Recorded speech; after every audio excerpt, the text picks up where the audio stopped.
en el momento de los hechos, de la muerte de él laboró en el municipio de Turmequé, muy responsable en su trabajo.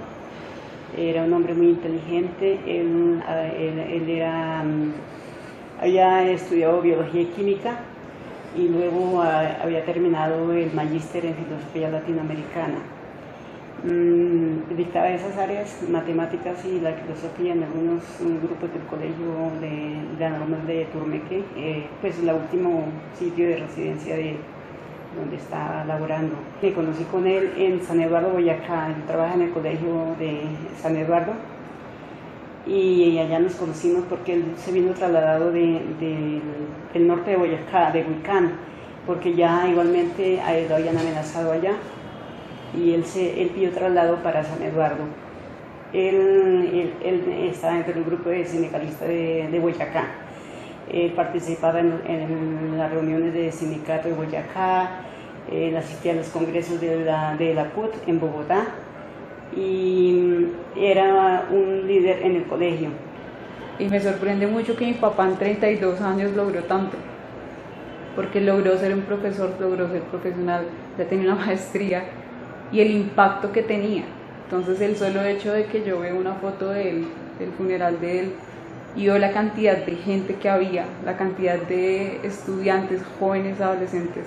Entonces yo digo que les dejó algo, ¿sí? O sea, les dejó como una llamita ya de lucha, de muchas cosas. También denunciaba las anomalías que se presentaran contra el atropello contra los derechos humanos de las personas y denunciaba también cosas que sucedían, por ejemplo, en el norte de Boyacá cuando iniciaron los grupos paramilitares. Entonces él denunció pues que estaban entrenando muchachos del mismo pueblo para esas actividades.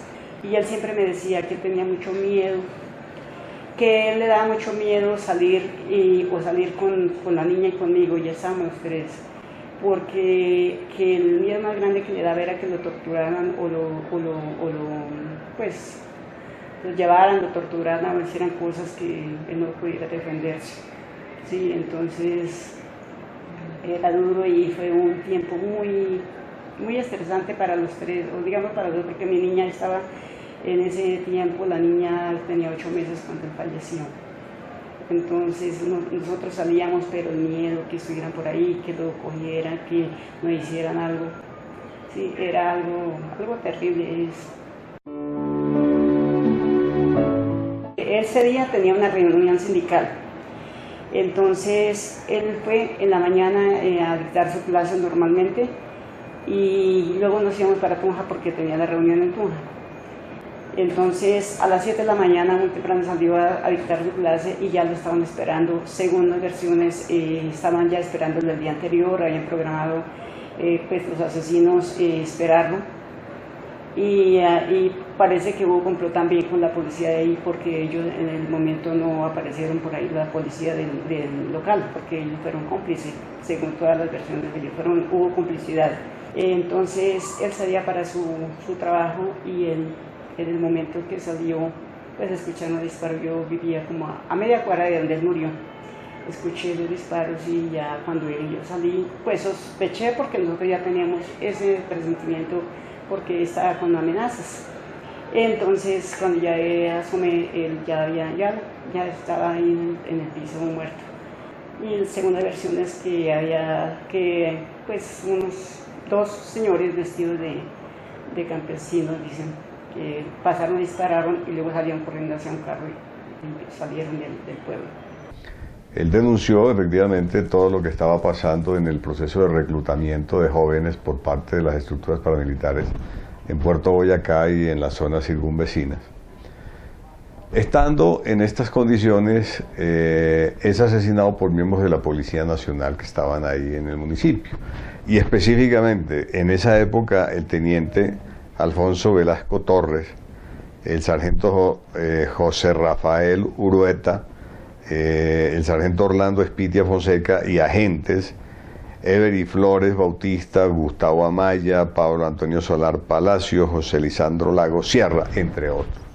Es decir, todos los miembros de la estación de policía participaron en el crimen, sea porque le habían hecho los seguimientos, sea porque eran personas que servían como escudos para que no llegaran a donde él se encontraba, y algunos otros que participaron directamente en la ejecución. Y después de este operativo lo presentan como un miliciano del ELN muerto en una confrontación con grupos paramilitares o fuerzas extrañas que mencionan en la época. Posteriormente en la investigación, dada la capacidad de algunos funcionarios del CTI, de la Fiscalía, capturan a un civil que participó y que colaboró en los hechos, que es el señor Montañez. Entonces ahí narra la forma como la policía organizó la ejecución del profesor Santos Mentivelso. La otra cosa es pues ver que el hecho de que eran militares, pues tenían un apoyo del Estado muy grande, y el caso estuvo, como decía mi mamá, mucho tiempo cerrado. Entonces uno decía, pero bueno, ¿por qué se cerró? Entonces cuando yo veía como el dictamen de la Comisión Interamericana de Derechos Humanos, era en ese entonces cuando cerraron el caso, fueron ellos mismos quienes cerraron el caso. El problema fundamental es que estuvo en la penal militar un tiempo, para que después de que se hicieran todos estos trámites de la Comisión Interamericana se ordenara que, como esto es un caso evidente de violación de derechos humanos, y frente a la confesión del agente Montañez, o del colaborador, o del agente infiltrado de estos civiles con la policía, se hace toda la gestión para que pase a la justicia ordinaria. Y en la justicia ordinaria, desgraciadamente, no tramitaron el recurso de apelación contra la resolución que los llamó a juicio desde el año 96, es decir, tenemos un retardo en forma injustificada de cerca de 20 años para tramitar un simple recurso de apelación. Adicionalmente, pues también hay que decir que por este caso, que había sido asumido por la jurisdicción penal militar, se presentó la petición ante la Comisión Interamericana de Derechos Humanos, y allí se rindió un informe de carácter definitivo en el cual el Estado colombiano aceptó la responsabilidad. Es triste que uno, pues todo lo que implica la muerte de una persona y todo lo que implica para una familia la muerte de una persona, ¿sí?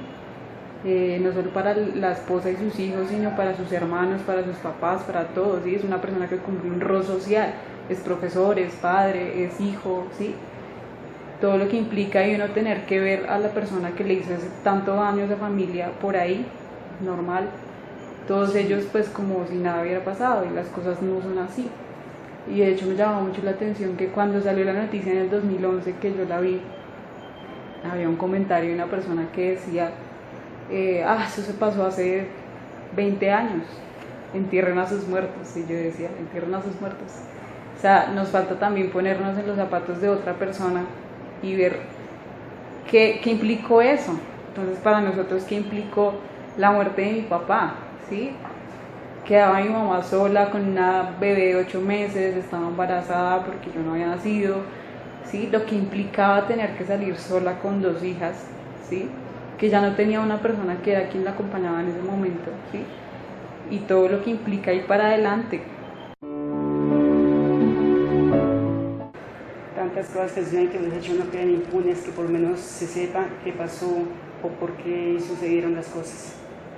Sí, pero que de todas formas que se castigue a los responsables del hecho, porque lo triste es que hoy en día tantos errores que cometen, tantas cosas, tantos asesinatos, y todo queda así, sin esclarecer los hechos, y continúan por lo mismo y seguimos por lo mismo, y es muy triste porque realmente no hay justicia.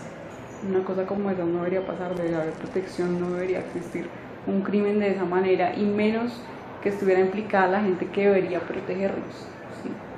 O sea, el rol real de los militares, ¿cuál es? De la policía, ¿cuál es? Que no se cumple, y que eso no es un secreto para nadie, todos sabemos cómo es. Que sí, la exigencia es que primero no debería pasar, y segundo no debería quedar impune si llegase a pasar.